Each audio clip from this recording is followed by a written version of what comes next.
Okay, folks, I have 3:45. We got a lot of stuff on the piece of papers here. Ms. Merritt, calendar items of note, please. All right, no key calendar items of note other than really the discussion and work session topics. You'll see that we're scheduled out here pretty far on our Tuesday topics. So those are moving along, and the schedule there is for you. We'll be adding others as We appreciate putting the dates there. That's wonderful. excellent. All right, so we'll jump into agenda review. I'm going to ask Laura to give just a brief update for you on community development public hearings 1 and 3. All right, so that, the first one on there is an ordinance change. There was a request to enable the ability to do bed and breakfasts and reception facilities in the CT zoning district. It's not we don't have a lot of CT, but there are some single-family homes in there, and which would be where you could do a B&B. We do allow B&Bs in residential zoning district right now as a special use, and so this would enable a B&B and a reception facility in that CT, which is our lowest intensity commercial district, with the provision of approval of a special use by the Zoning Board of Adjustment. Any questions for her on that item? And then 3? Number 3 is the rezoning associated with the Annie Wittenmeyer property. So nothing significant in terms of changes to the site plan. There is a slight update. So they kind of consolidated all the social services towards Eastern, which I think will actually be quite nice. So that's kind of grouped by theme on the preliminary development plan. There's an area of senior housing, a support services / city area, family housing area, and then City of Davenport with the aquatic center. I'm just staring down the table, but I don't see anybody yelling at me. I'll just carry on. All right, so moving on to community development, the actual agenda section here. Director Berger could not be with us this afternoon. The mall consultant is here, so he is out with them and moving along with their work. So he will probably send an update to you on item 7 regarding the URTE, but otherwise all fairly normal stuff. So any questions on that? All right. Public safety, it's event season, so you will begin seeing more and more of these as we get closer to the summer. There were a couple of questions that came in about the summer street games.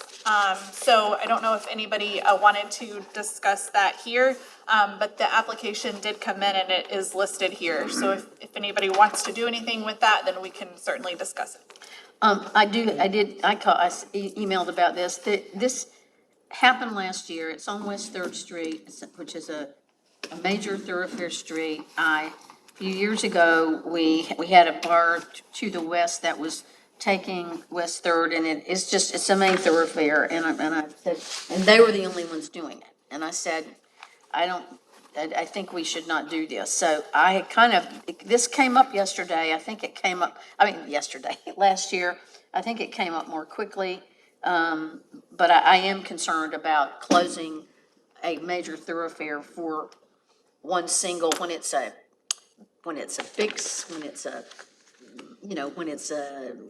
St. Patrick's Day or something where we're doing this all over town. I understand that, but I don't like this precedent, and I'm concerned about it. So I had thought I might actually call the owner, rather than him hearing it from somebody else, and say, I don't know if anybody. I'll say a few comments after. Sure. Go ahead. I was just gonna add, so is that something you request that we table a cycle so that you can reach out to the owner? Or are you gonna propose going back to, instead of close an entire block on Third Street to the southbound lanes, or? I don't think we should be doing this for one business on a public thoroughfare. There's nothing really in our ordinance, but it's one thing if it's even a side street, but if it were Harrison, if it were Brady, if it were, when it's one person and it's, traveled by a lot of people, that's my concern. So we could table it, I could, I can certainly, I haven't had a chance to reach out to the person, but I could reach out to the owner, even try to do that today and say, hey, I mean, I would like to see it relocated. I'm sorry that it was allowed last year, but So since since the event is proposed in June, I it's in mean, June. Do we have, I mean, is there a timeliness issue? can we table it without putting a pinch on anybody, so? Yeah. Or McGinnis can reach out? I think so. So if anybody else, Uh, go Well, ahead, then yeah, I'll say a few comments. so I'm supportive of it, understand your concerns. I think if you're having the conversation, I think other options of, is there a side street with less traffic that would work? Or it doesn't sound like yours is enough, so it would even be all of the lanes as opposed to some of the lanes. But I think a conversation of what's possible Correct. is good, and we do have time, so. I think in general, I'd still be supportive of it, So noting that others may not be. Right. So when I talk to him, I'll recommend, I'll tell him we're going to consider tabling it. I think so. How did the event go last year? That's what I was gonna talk about. Okay, go ahead. Sorry. Yeah. No, all good. I support, because last year it was like, do we do this? What is it? But so I purposely went there and hung out. It doesn't go very late, so most of the time, the street is occupied by stuff in the street. There is nothing going on, unless that's changing for this year. So they're blocking the entire street all night, because it carries from Saturday to Sunday. The initial event parts, qualification, because it's a circuit, goes for an hour or two. And then all the equipment's there and it's just staged in place until Sunday morning. There was not a crowd, and it took up the entire street for all of Saturday and into Sunday and all night. And most of the time, nobody was there doing anything. I thought that was terrible. People were like, why is there stuff here? I agree. Go have your discussion. At least don't close the whole street. There's no reason, in my opinion, why, if, assuming the same thing as what they did last time is happening this time, it made no sense to me. I would encourage a conversation about that. I purposely made a point of that because I didn't know what it was. And if it's the same thing, that makes no sense that street's closed the whole time. Yeah, and I tried to think of exceptions. Okay, when would there have been an exception? The only exception I remember to this was a couple of years ago, they closed for about maybe 3 hours or 4 hours on a weekday, the block west of the Redstone Building, between Third and Second, and it was for a community foundation event, sort of a not-for-profit thing, but they only closed it for 3 or 4 hours, and that's not, it was not a major, it's not the major, I think it's Main, but it's not a majorly traveled street, and that, and it wasn't Third or Fourth, it wasn't, again, a major way that people are trying to get through town, so. Anyway, See if there's negotiation. yeah, I'll do that, and we'll talk. Sounds like leave it on, or make a motion tomorrow night, put on discussion for the following week, and then we Right. gotta table it then. Right. There. So then do I have to do the same thing, would we have to do the same thing under number 2 for their noise variance request? Yeah, for right now, I think so, yeah. Because it wouldn't be the same locations. Norman down and I will get that figured out. Okay. All right, any other questions on public safety? All right, Public Works, I believe that engineering had a comment on number 15.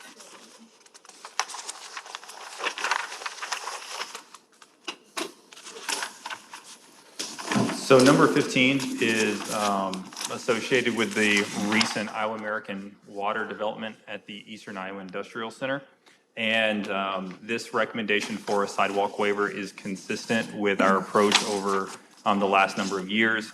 Attached to the green sheet is a map just showcasing that it's been consistent that we have waived the need for sidewalk within the industrial area since its primary use is industry.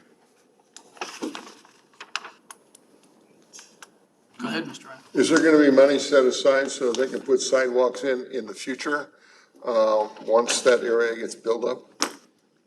The city council always reserves the right to order in sidewalk, and then that is 100% the property owner's responsibility. So if the city council chooses at whichever date to have it ordered in, then in this case, Iowa American Water would be required to put it in. Okay. Yeah, I don't like seeing things going without sidewalks. But that's okay. As long as there's gonna be, the capability to add sidewalks when they're needed, then fine. We always tell applicants, a part of this, that is always the caveat that is in this recommendation, that could be 6 months, could be 10 years. It's completely up to the city council. Okay, thank you. Anything, oh, go ahead. And so, I just had a question, and I apologize, it seems like I have this one every year, on item number 10. So we've got the various items on the alley resurfacing program. So my question is were there objections? And the wording of overruling objections, I mean, it just sounds like we're really dismissive of people there, and I just get a little queasy every year, I guess. I'm not aware of any objections at this time, but I'll find out well before tomorrow this evening. Cool, thank you. And then the only other item to draw attention to is finance item number 1. This is the first formal action that you will be considering related to the adoption of the FY25 budget. And again, this is one of the new steps that is required by the state. So the public hearing will be held at a special council meeting, and the date for that is within the agenda item and is consistent with the schedule that you have. Questions? And that's really it for agenda. All right, anything else on agenda? Okay. All right. Future discussion this evening? Yep, you see all of those items there. Again, if anybody has a topic that you believe needs additional information, then let us know and we will work to get it scheduled here. So with that, we will move into our discussion topics. We have 4 for today. And we'll start with an overview of some proposed ordinances that would come before you on a future cycle. We just wanted to be able to get these in front of you today, share kind of where staff is thinking, and then get any input that you have, make adjustments, and then bring those back on a future cycle. So with that, I will turn it over to Brian. Mayor and Council, Brian Shad, City Engineer. Thank you for allowing me a few minutes here this evening. As stated, we'd be looking at potential future council agenda items. The first of which being a update to our engineering design and construction specifications, as well as some proposed city code revisions. Public Works and Engineering and Capital Projects will be reviewing the city code this year and coming back at multiple points with proposed revisions and or updates. So you all know how creative us engineers are, so we talk a lot about SUDAS. That is the statewide urban design and specifications. We're really good at naming things. It's a statewide so that we could provide uniformity both in design as well as construction. Take away a lot of guesswork for our contractors out there, as well as provide engineering standards for road, sewer, bridge design, et cetera. It is comprised of both a board of directors as well as 3 different technical committees across the state. You can see some of the makeup of those particular portions of the organization. Both myself and the city engineer of Bettendorf are both on the board of directors and technical committees for our region. So we do have a very strong hand in revision and approvals of these.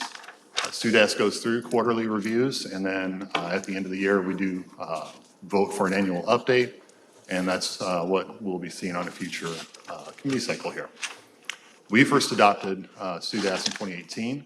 It does provide us design guidance. A lot of that is based on Iowa DOT design guidance, as well as Iowa State University research. It also provides our construction standards for materials, inspections, how to build essentially what we are asking for out in the field. And then we supplement that with our own supplemental specifications, and that's kind of our regional addition. Two really good examples of that would be historic bricks and downtown streetscaping. That's not something statewide, but we provide our own specifications for that. It was last updated at the beginning of 2023, so we'd like to just run that annual update through. And then coming to the curbs, there's 3 sections that we would recommend revisions to. City code, I'm sorry, curb, starting off with, not a lot of people know this, but our code actually says it is the adjacent property owner's responsibility to maintain the curb, much like the sidewalk. And then engineering has the ability to go about, fix sections that are not currently in compliance, and then assess half of those costs back to our property owners. We feel that really the curb is part of the street and provides stormwater conveyance. So we really feel that that's a public system. And we would recommend removing the language within the code that states it's the owner's responsibility. And we would retain that there are construction standards on how to build that, and permits are required if a private development does impact that curb. That would be your site plans out there, gas stations, restaurants, things like that. So we'd still have control that it's built correctly. However, that would come back on the city's responsibility. The next two. You have a couple questions. Yes. So have we budgeted for like a curb replacement program? We have not had a specific curb replacement program in the past. We would see that fall under both our neighborhood streets and high volume budgets, as well as some of our stormwater budget, depending upon what the specific issue is. So were we, in the current state, we weren't repairing a lot of curbs, or were we?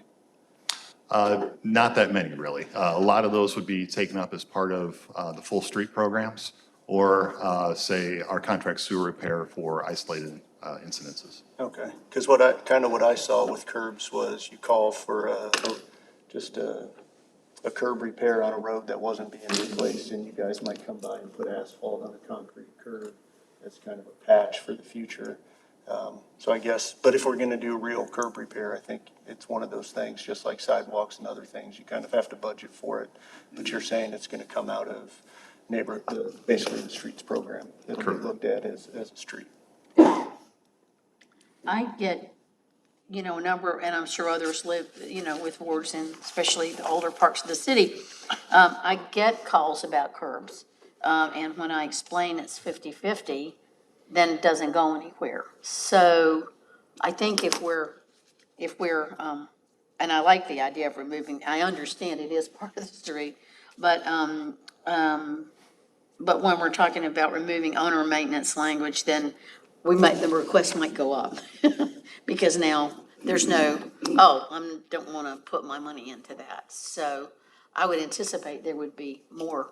Now, when it's, when it's a snow plow that's not the curb, and they can say, hey, it was this and now it's this, that kind of thing gets done. But that's about the only thing that ever gets done, individually, because when they hear, when it's 50-50, then people are like, so I think we need to think about that. Because I would hate to if our streets are this much, and now we're gonna have a bigger demand for curbs, then we're not gonna do as many streets as all. So I like this, but I think that might happen. Thanks. In the instance where we cement through a roundabout, is that outer perimeter on a roundabout classified as a curb or a street? Because it's elevated. I'm thinking of one particular neighborhood where there were roundabouts that we took them out and we cemented them over, but we have an elevated section in the middle of the street that's full of cement. Is that classified as a curb or is that street? The actual curb section itself would be considered a curb in most instances. I mean, if it's one continuous piece of cement. And we would consider that a median, but it really depends on what the point issue is in that location. Well, right now, as it stands, when they're plowing the snow plows hit that, what used to be a roundabout, elevated section of the street, they hit it, they bounce on over it, and then they go on down and plow some more snow. and there's a couple of them that have actually been damaged. Now, is that a street, or is that the responsibility of the development, where they have an HOA? Well, our street crews are very good about if there are damages that are caused by snow plows, they'll go back and fix those. Okay, good enough. Yeah. Yep. Yeah, my question was just gonna be along the lines of Alderman McGinnis, are we gonna come up with like a scoring criteria like we did for, traffic calming, that we're gonna make requests?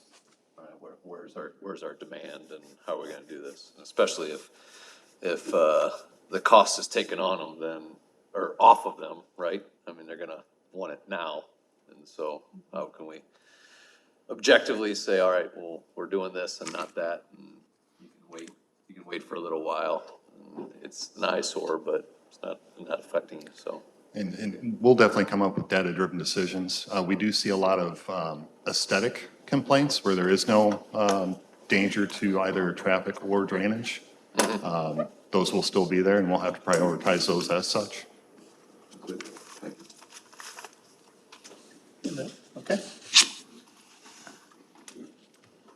And the next two are very similar, and basically leads with the inspection of our new pipe that is installed by private contractors, be it commercial or residential subdivisions. The developer will come in, place the sewers, storm and sanitary, the street, et cetera. The code actually says that our sewer division shall be the sole televisor and inspector of that. They go through, make sure it's clean, make sure there are no deficiencies, give it to engineering. We review those videos and determine if anything needs to be fixed before we bring it to council for acceptance of the subdivision. What we'd like to do is provide the ability for contract or developers to utilize a private firm. There's a number of different contractors here in the area that have what's called a NASCO certification. It's a nationwide certification for pipeline and manhole assessment. It's very rigorous. It's got set 1 through 5. You determine are there deficiencies or not. That would give a basis, which is actually within our SUDAS specifications, for them to provide us the video. And then engineering could go on, as we do today, and review those videos and make sure that we don't have rolled joints, cracked pipe, sags in the pipe, things like that prior to acceptance. What the language essentially say is just formally require what that cleaning is and then allow the private inspections. And similarly with sanitary sewers, the same information as well. The sanitary subdivision improvements under sanitary, we would also like to formally include a section so that if a development occurs, and we notice that there is an area upstream of that which needs to be served with sanitary sewer through a particular development, it is the responsibility of that developer to extend the sanitary sewer so we don't essentially landlock or sewer lock that upstream development. In practice, this is what we've done. This will formally memorialize it within our code. Will there be a requirement for these contractors to be on an approved vendor list where they're having to show their licenses and? They would be required to provide their NASCO certification, yes. Will you like oversight check them, or you just, because they have the certification, you'll accept what they say? We would also view their reports and their video to make sure that we are getting a good You look at product. you look at the video. Correct. Roger that. Is this a practice that other cities use? I can look out to see what other cities do use that. Yes, I believe they do. And deep down, this really is an operational flexibility for our own crews. They do have a lot to work on out there. Things like floods come up where it diverts. We would like to still be developer friendly, allow those developments to move forward, be inspected and approved, so they can start building, but yet still provide our crews the ability to do their work. As long as you view the film and oversight. With engineering looking over every video. Bill? Okay. Next. So our next steps would be putting these on future council cycles. The SUDAS and city supplemental update, those are one cycle by resolution. The rest of them are ordinance updates, so they would be 3 readings. And this is the proposed schedule at this time. Questions? I do have a question. The videos that we're receiving, do we keep those videos? Yes, we would. And for example, Cartograph, do we attach them to the plots of land of where they service? That, I believe, is what they currently do, is place them into cartographs so that they're memorialized, but we would hold on to those. Perfect. They are provided through various formats, be it hard copy, YouTube, things like that. Thank you, sir. All right, next topic, Laura is going to present HBC's work plan. That's about it.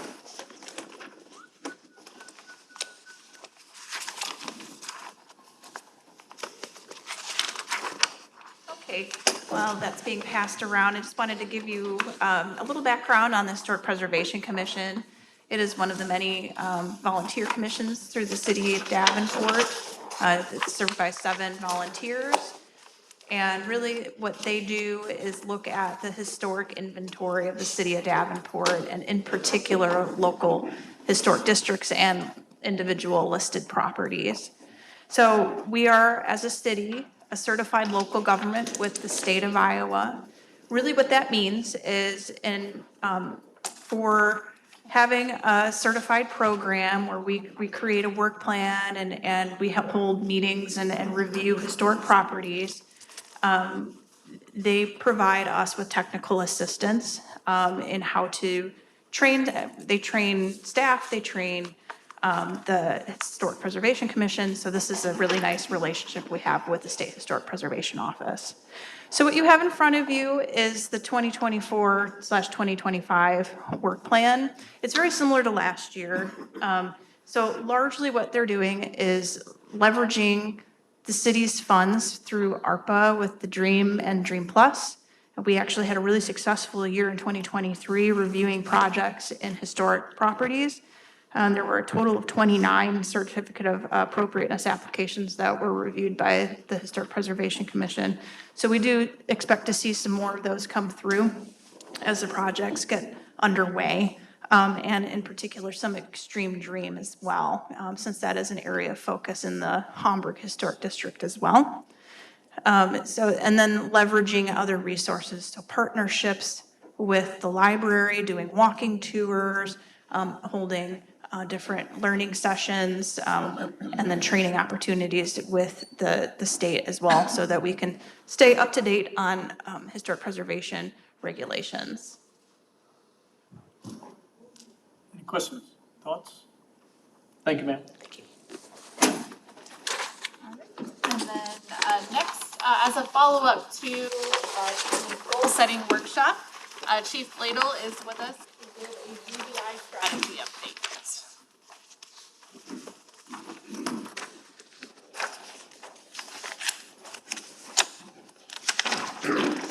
Excuse me. Good afternoon, Mayor, Council. Thank you guys for the opportunity to speak on group violence intervention. And as you guys know, this has been a project within the last few years that's, I believe, really made a good impact on our community. And I'm happy to share a lot of the good things that are going on with group violence intervention. When we look at our crime reduction efforts, and I want to take you guys back, it's not necessarily one thing that is keeping our community safe, but a lot of things, to include a lot of efforts that we've had through your police department as well as your community. We've had great partnerships within our community to help push this strategy forward.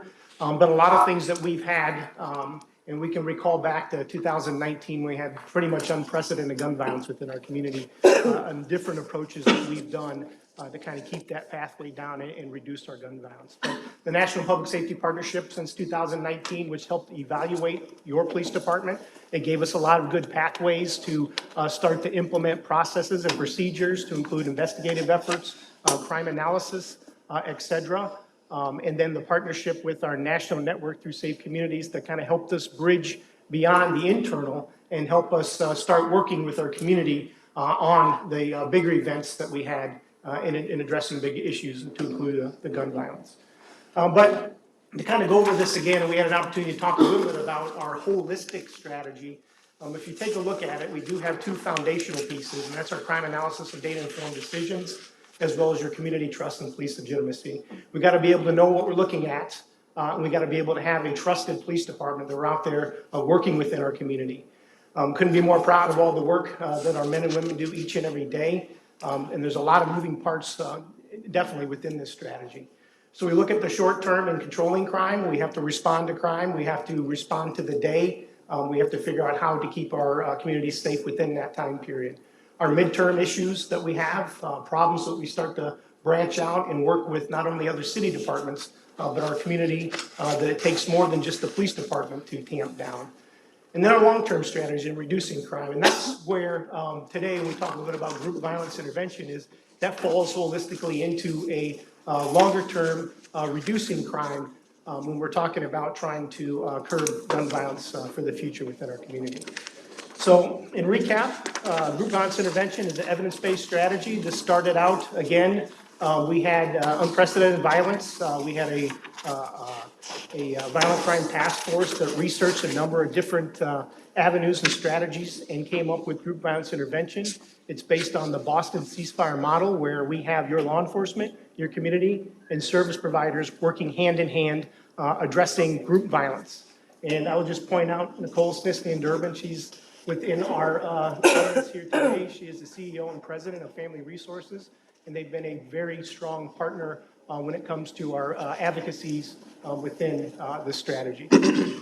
So community matters. What we saw in 2019, it seemed like we were chasing our tails, continuously responding and reacting to violence and responding and reacting to violence, making great arrests. I couldn't, again, stress the importance of the men and women that work for your police department and all the efforts that they put into it. But it wasn't enough. We weren't hitting a little bit on the prevention side of this, where the community is very important in that role, or even the intervention.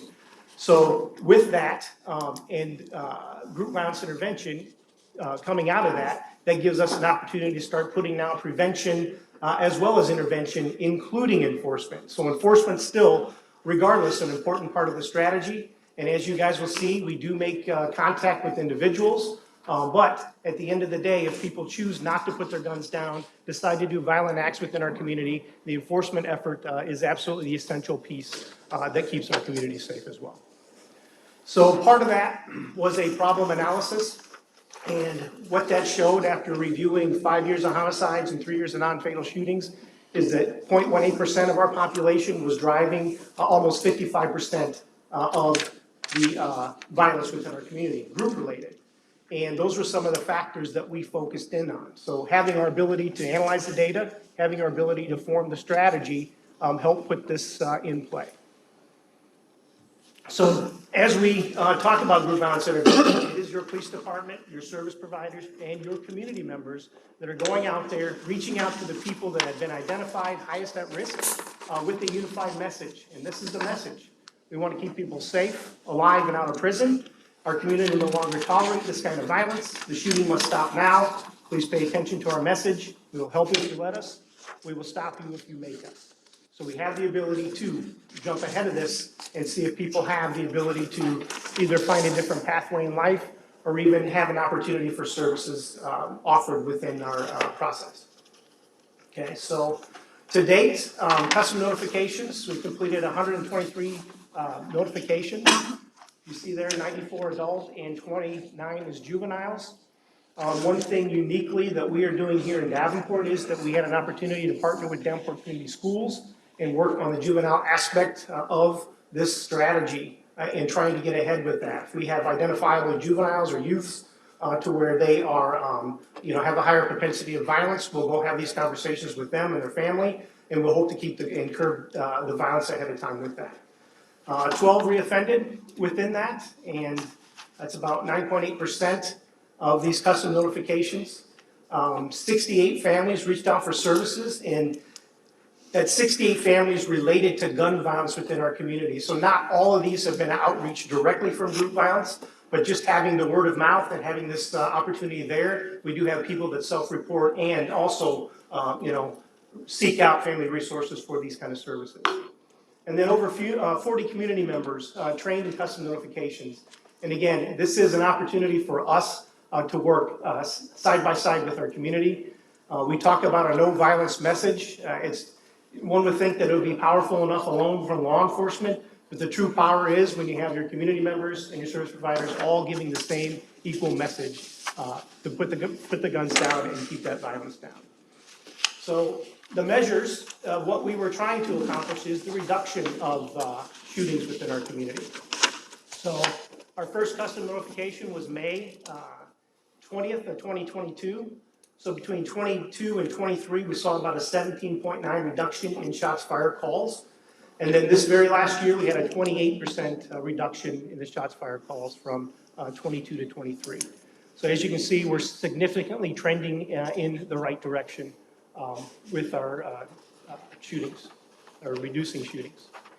The number of non-fatal shooting incidents decreased last year by 20%. Chief, we have a question. Oh, Are the peaks and valleys associated with seasonal? there's some potentially that could be involved with that, yes. Absolutely, yes. So is this gun violence related to group violence or all? Are we, of these shots fired that are left, the 123, is the percentage of sort of domestic dispute in that going up? So we're actually seeing more impact on GVI? Do you understand what I'm saying? I understand exactly what you're Okay. saying. I'll get Can to you that in a explain little bit what of I a said? slide.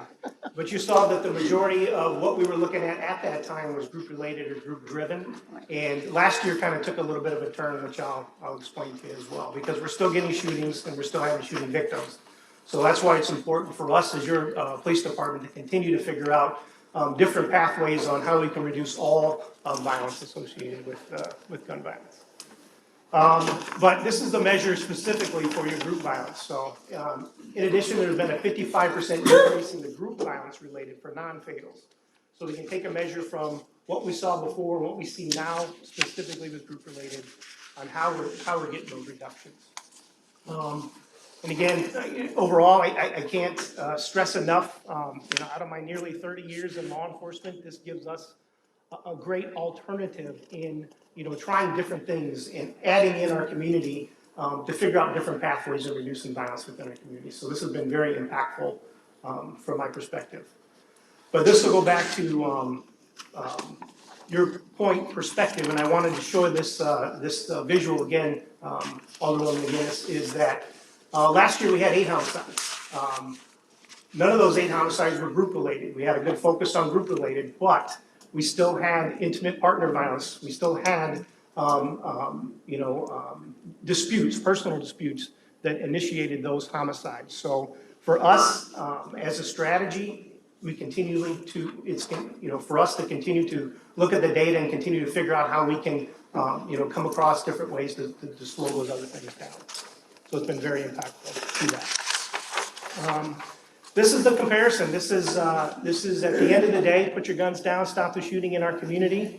We're very proud to, share this data with you. I couldn't stress enough that, group violence intervention is one piece of this strategy. We have a lot of other components that go into reducing violence. We have a very dedicated staff at your police department, working tirelessly every day to help reduce these numbers. But this kind of speaks for itself a lot, is that you look at the shots fired reductions again, just for the comparisons last year, a 28% decrease in shots fired, a 20% decrease in non-fatal victims, and you look at the amount of firearms recovered, a 16% increase just in last year alone. 402 firearms taken off your streets by your police officers. That has been a heavy lift that we've asked them, but it continues to help keep our community safe, and there's still a lot of work done on the background with that. And then the 5-year comparisons, if you look over towards the left, a 54% decrease in the past 5 years for shots fired. I just threw in there theft, 34% decrease, and a 15% decrease in robbery. But again, firearms, we're still coming across firearms each and every day. There's quite a few, out there on the streets that we continue to do that.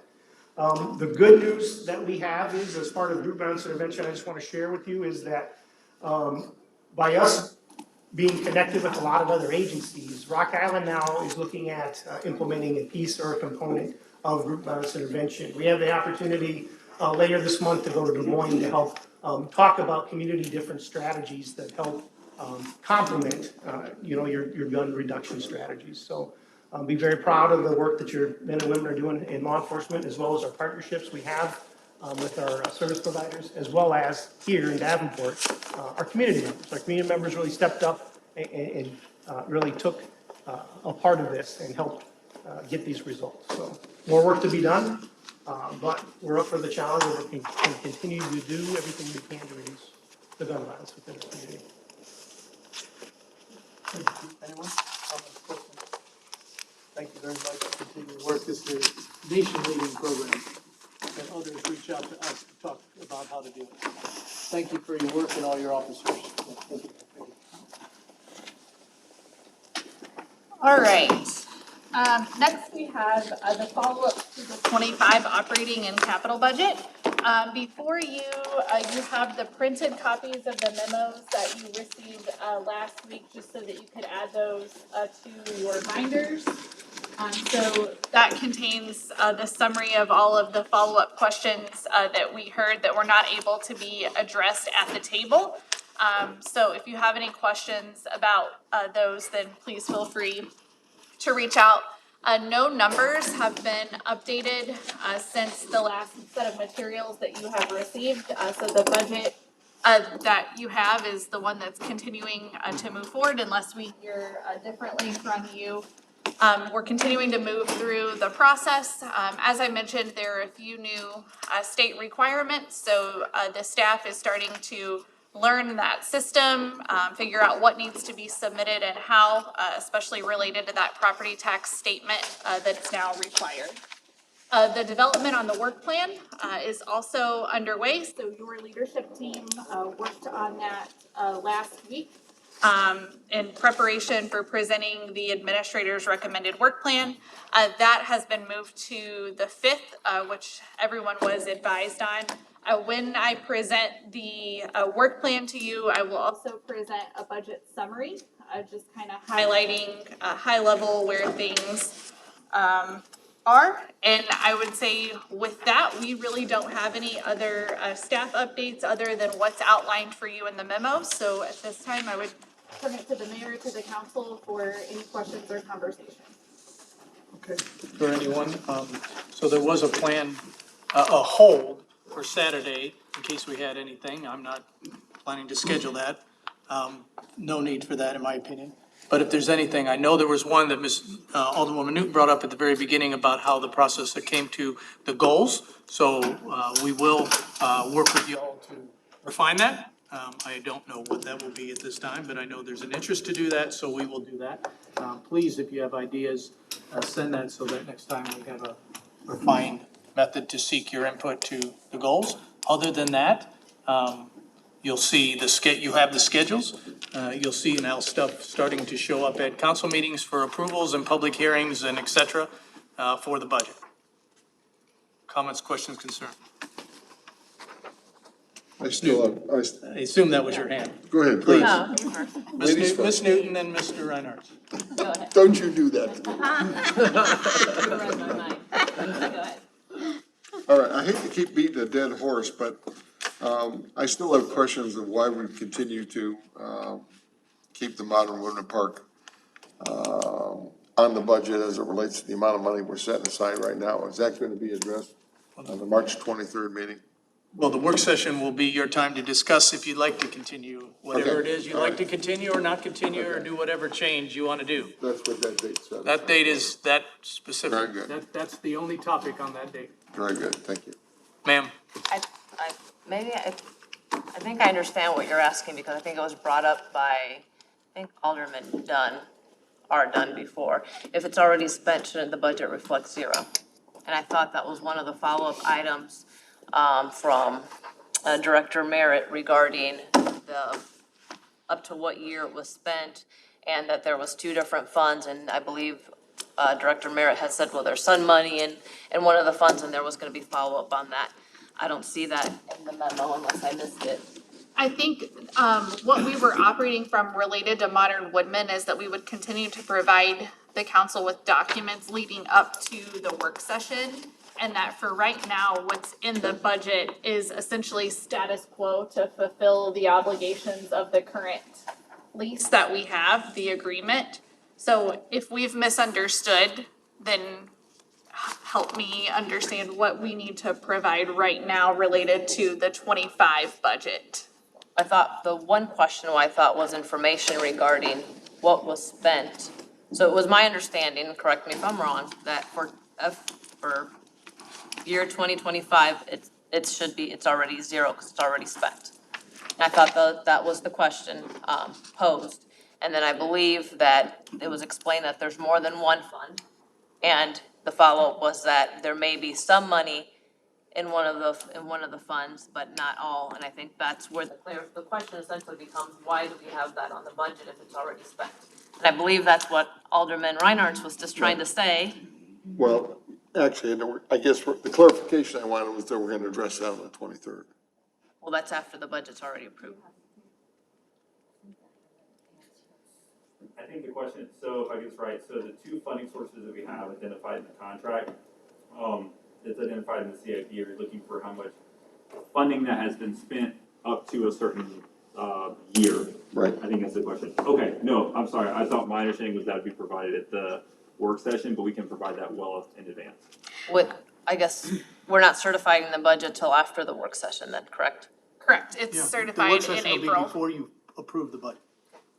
But the question I would have about that, and I understand certainly what Art Dunn is, what he's talking about.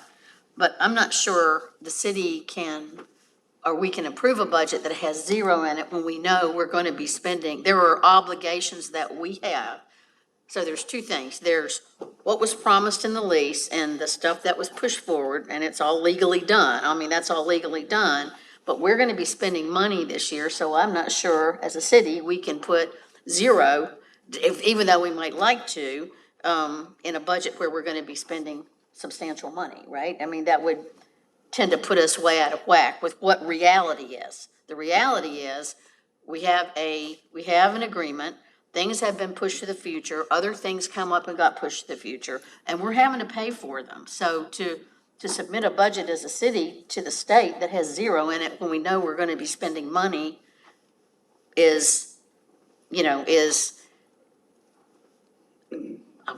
can we do that?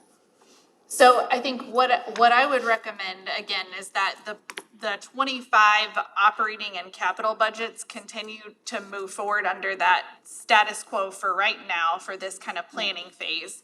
Once you have your work session, depending on what the direction is at that time, there are really two ways that could be handled. One, which would probably be, the recommended way would be through a budget amendment, so that you continue to let the budget that's before move forward, because any changes, once we get into March, start to create a ripple effect of all of these materials start to have to be changed. Things that we've already submitted and locked in with the state have to be changed.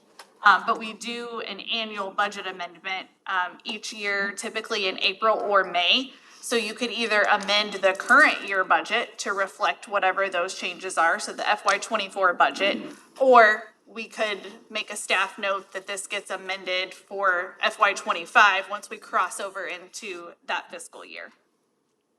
I understand what Alderwoman McGinnis is saying. I guess the question really was more so, shouldn't there be a notation that money's already spent, so that it's clear? Because that's my understanding, is that there's a certain amount allocated pursuant to a contract.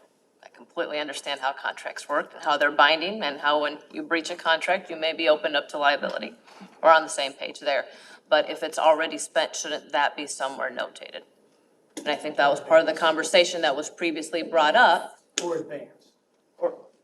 Yeah. Whatever word Or you want to advance, use. that's fine, but I mean, again, just so that it's clear, where we're at any given time, because when I was asking the question, I believe the answer was 25's gone, 26's gone. May have asked about 27, I think that was also gone, so. According to which funding, yeah. But then that becomes, depending on which funding, so then I think that's when we wanted those numbers, so if they're provided in advance of the meeting, so just so that we know. But So just before the work session, put some annotations to those. Yep, and then we will also provide you with all of the funding to date, and then where each one of those funding sources is at in terms of what fiscal year. So you'll have all of that so that we can have a meaningful discussion. Anything else? Yes, there was, one of my questions was regarding civil rights.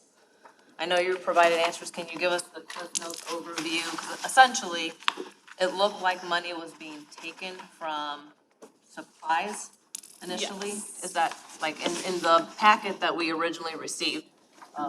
So I had questions on why that was, if you could provide that explanation to the council, that would be appreciated. So I am on page 5 of the memo that's dated February 13th. And looking at a table that looks like this, just for following along purposes. This is just the detailed overview of the Civil Rights Department current year budget and then the proposed budget for FY25. This one gives you the more kind of line item detail at the, we call these orgs, so at the org level, and what's budgeted in each, what the dollar change was, and then what the percent change was. So you can see that in supplies and services, there was $30,000 that was removed from a line item called events expense. Essentially, in the prior year, there were some salary savings from employee turnover that occurred. We knew that civil rights had been working towards wanting to add an additional position and wanted to maintain that funding within the budget so that hopefully at some point it could be transferred and converted to assist with that new position. So it was retained. We just put it in this events expense line, just so that we would all know what it was for. So you'll see that that has been removed for FY25. That's been zeroed out. But then up above in the employee expense, you see that that went up. So essentially, the new position, 30,000 from events expense was utilized, and then the remainder of the new position was new money in from the city. So the total budget up by about 12% or $85,000. I have one more question, regarding there is one full-time employee being added, attorney position, correct? Yes. Is this a position that doesn't get posted till closer to 25? So I would say typically, once we have good council direction that there is an intent to approve it, we typically have moved forward with the posting in that current year. And then it's just included in the budget amendment that would come before you in April or May. Other questions about the budget?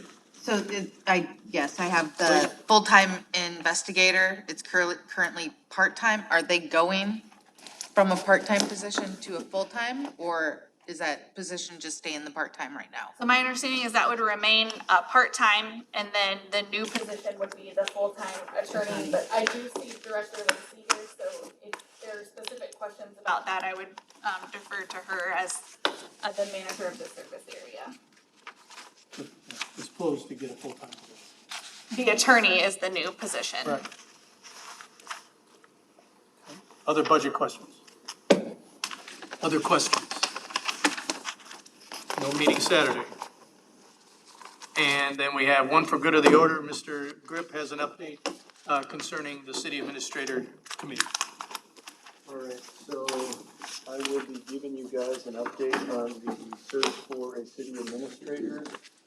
Per the code 2.30.040 on how you appoint a new city administrator. We had our first meeting. There are 11 people appointed by the mayor, 7 folks from the community, and then 4 aldermen, Alderman Rick Dunn, Alderwoman McGinnis, and Alderwoman Lynch, and myself are serving as your council folks on that.